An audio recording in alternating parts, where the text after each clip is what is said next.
The sole purpose of this video is to provide a basic overview and orientation of your new apparatus.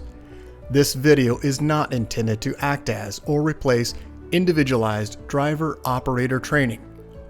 Individual fire departments may base guidelines, policies, and procedures tailored for best practices. Pierce Manufacturing and Hughes Fire Equipment representatives are not liable for injuries caused from acts resulting from actions inconsistent with the information provided within this video and/or accompanying manuals.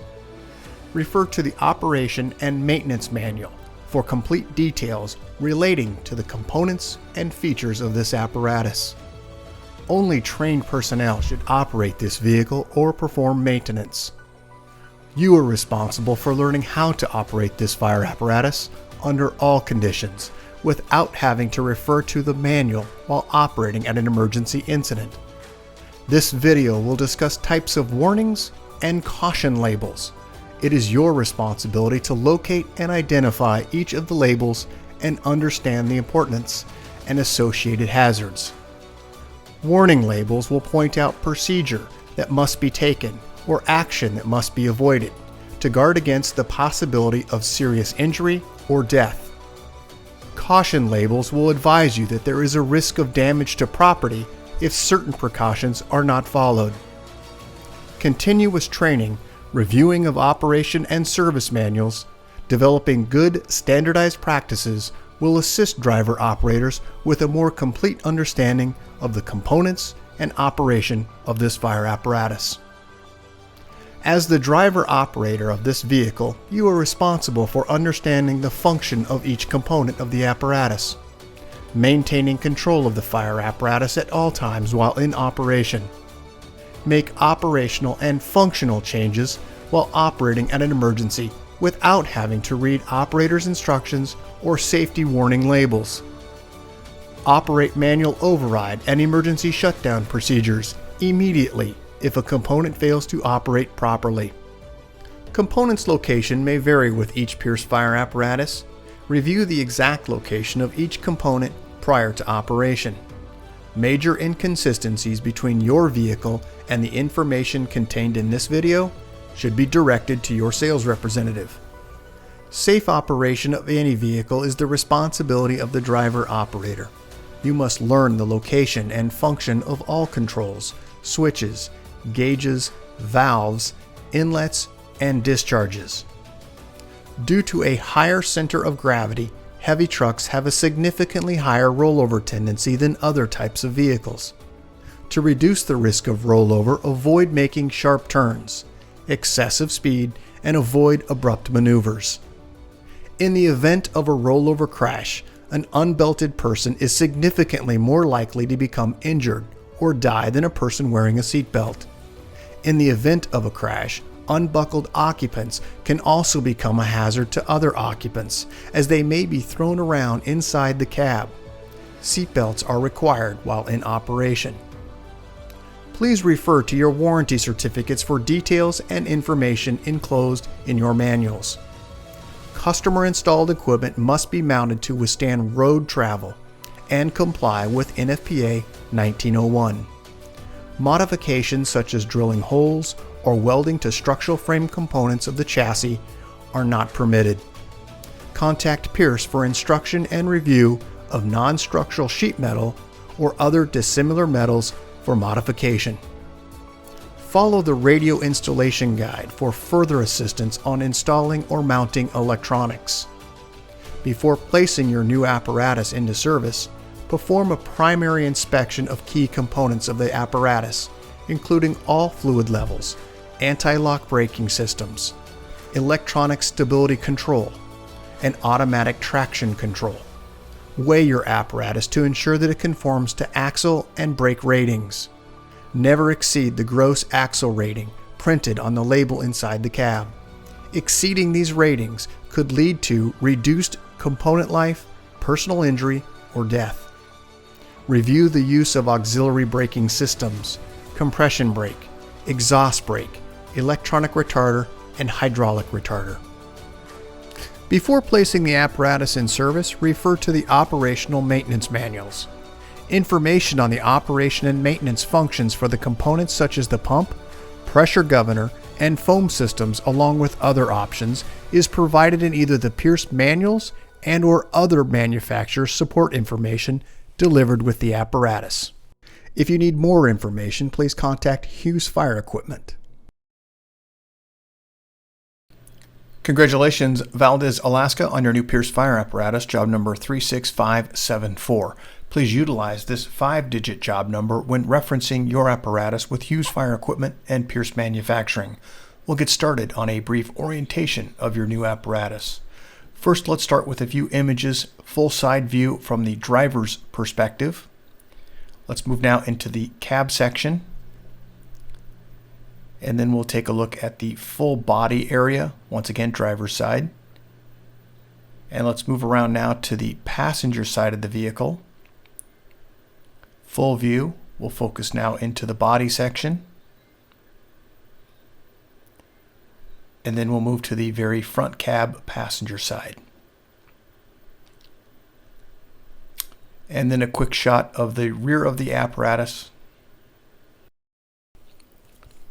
Let's move to the front bumper. Start under the front bumper area with 2 tow hooks located on the right and left side. As we move directly in the center, you'll find a receiver hitch located in the center and safety pin. This is for your portable winch. Also included right next to that is going to be your 12-volt access for that winch. As we move to the outer edge, passenger and driver side, you have an additional winch location receiver. Moving up onto the face of the bumper, you'll find dual air horns on the outer edge. As we move just inside of that location, you'll find dual speakers for your siren. And as we move to the side of the bumper extension, you'll find a side-facing emergency warning light. Moving up onto the grille area, 2 forward-facing emergency warning lights. Now moving to the headlight structure housing low and high beam headlights and turn indicator. Moving just at the very top section of the roof area of the hood, you'll find the Freightliner logo. Above that is the grab handle for tilting the hood. Also over the passenger and driver side fender well, you'll find your turn indicator marker light. And then also at the top section, you'll find an air inlet. Let's take a look at some close-ups. First, we'll start with that side portion. This is the maximum allowable winch rating, 10,000 pounds. That's the receiver hitch. Let's move around to the front axle where you'll find Alcoa wheel and also a Michelin tire. As we move to the step well on the driver's side, this is where you're going to find the Shoreline inlet. This is an auto eject 20 amp. Moving up, you'll also find your battery charge and conditioner, voltage, and also air tank pressure indicator. Let's move to the fuel cell now where you'll find the ultra low sulfur diesel. It's the silver cap. Right next to that, you'll find the blue cap, which is your DEF fill location. Let's go ahead and go interior to the cab area. First, let's start with the front cab door panel where you'll find all of our warning placard information. As we move inside the cab also at the center column location, you'll find right side passenger seat, the console where you'll find this yellow placard housing the date of manufacture, 5-digit job number, gross vehicle weight rating, cold tire inflation, VIN number, all of the fluid capacities for each device, fluid capacity, and fluid type. Let's move to the floorboard where you'll find your master battery switch. This is the on-off quarter turn. And now let's move to the dash area. On the left-hand side of the dash, you'll find your speed control, set Excel on the speed control, headlight control, and then also increase, decrease on the speed control for your cruise settings. As we move to the left of the dash, you'll find oil, water, and transmission temperature. On the opposite side, you'll find a combination fuel and def tank gauge, front and rear air, tachometer on the left-hand side of the console, and then on the right side, you'll find your speedometer. Diagnostic information regarding your vehicle will display above the speedometer and tachometer with tally lights and also vehicle data information center. Let's move just to the right of the console where you'll find your filter minder. This is for the engine air filter.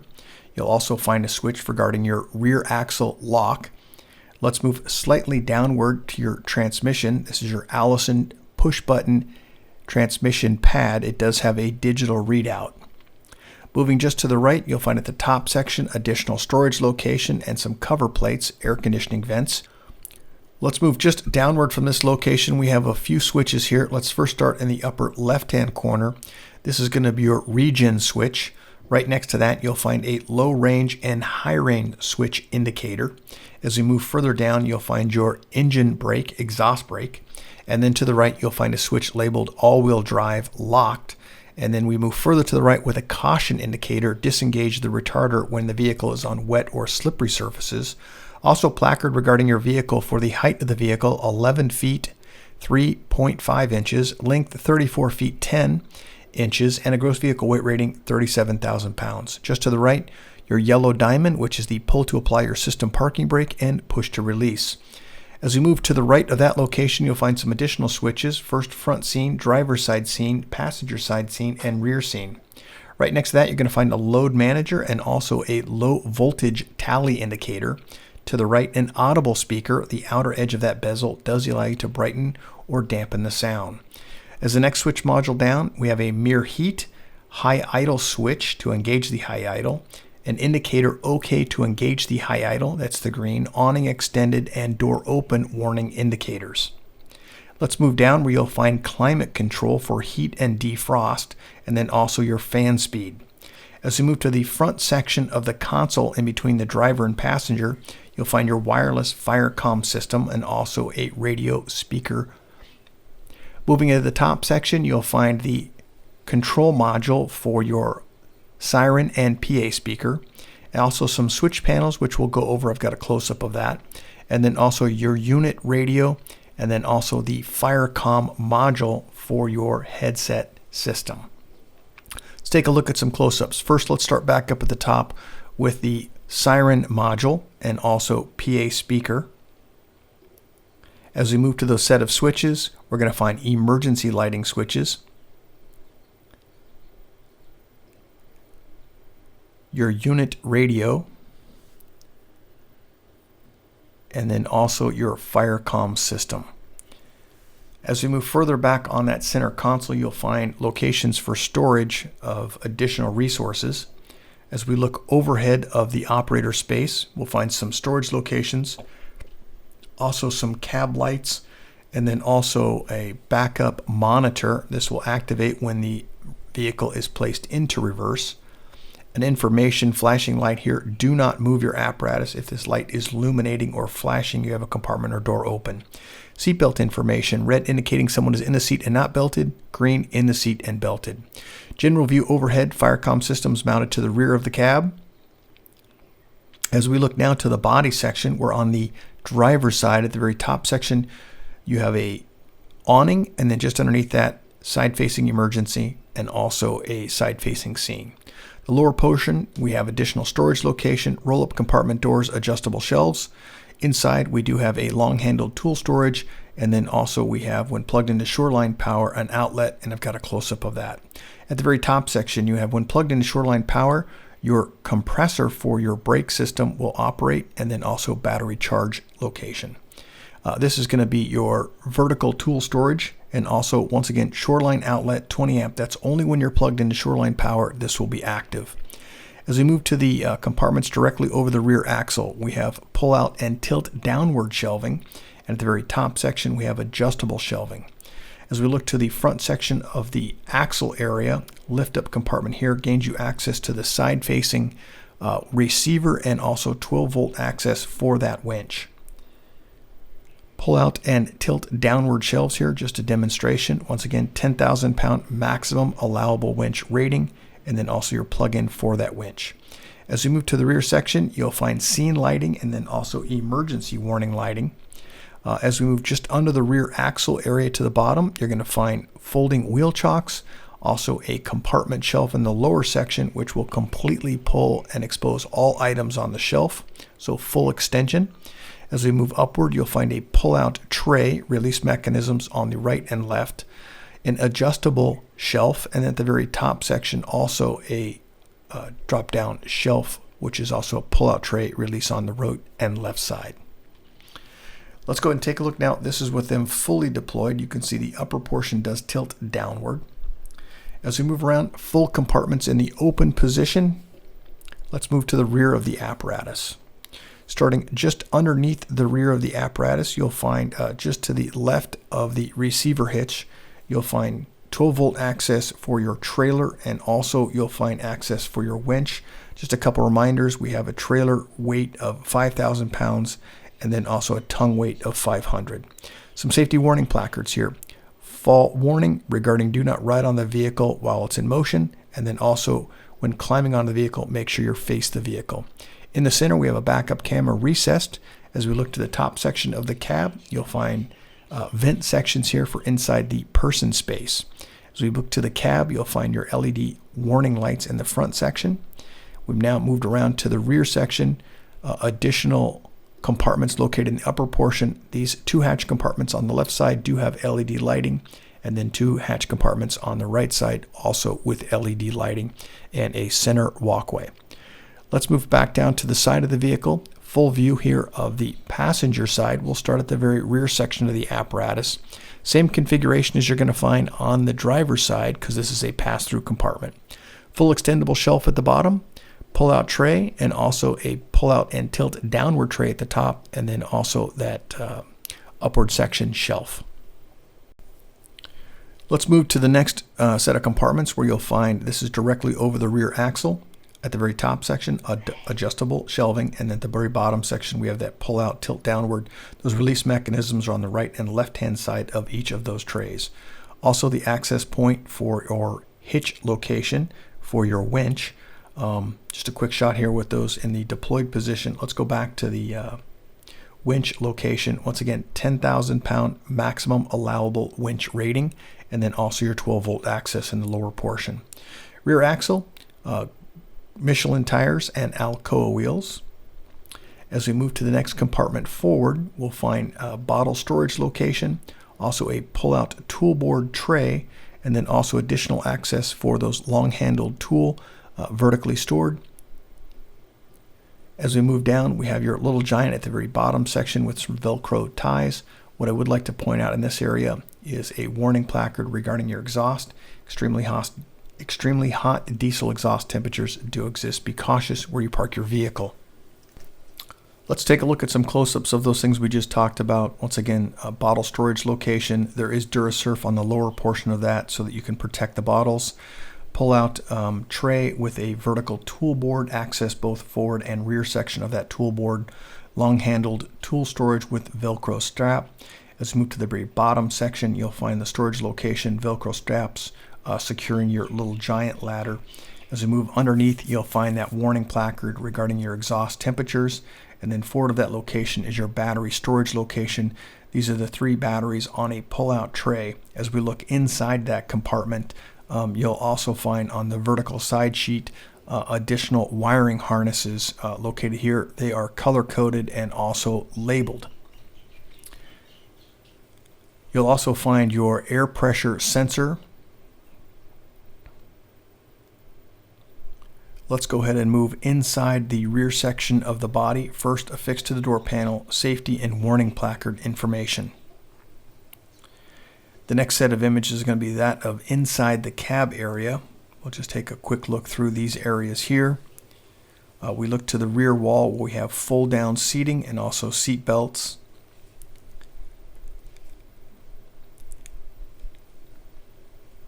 Just as you walk in the door, you'll find the switch panel for activating the ceiling lights, also your exhaust fan and a time ceiling light switch. As we move overhead, you'll find at the seat level, the very top section, speaker for your unit radio, and then also headset next to the enclosed compartment.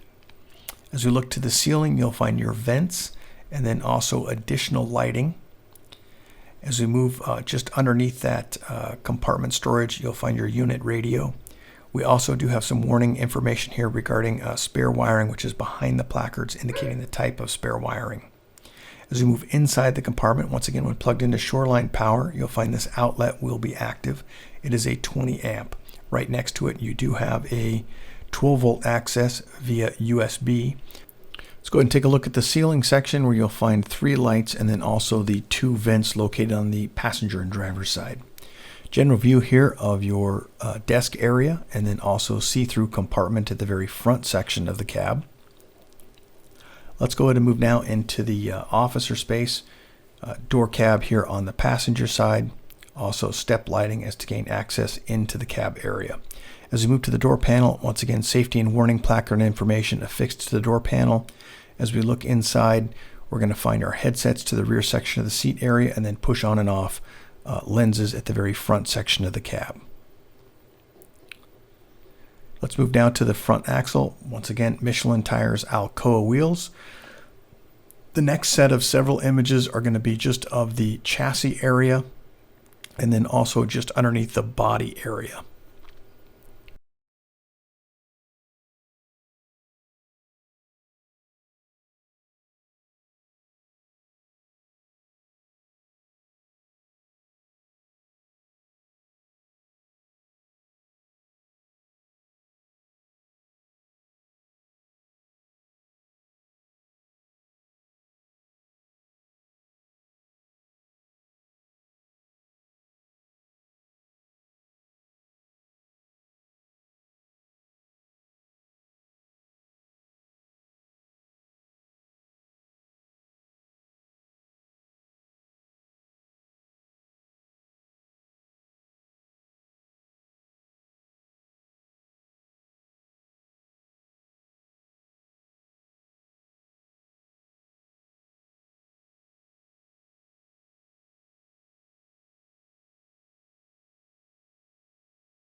Congratulations, Valdez, Alaska, on your new Pierce fire apparatus, job number 36574.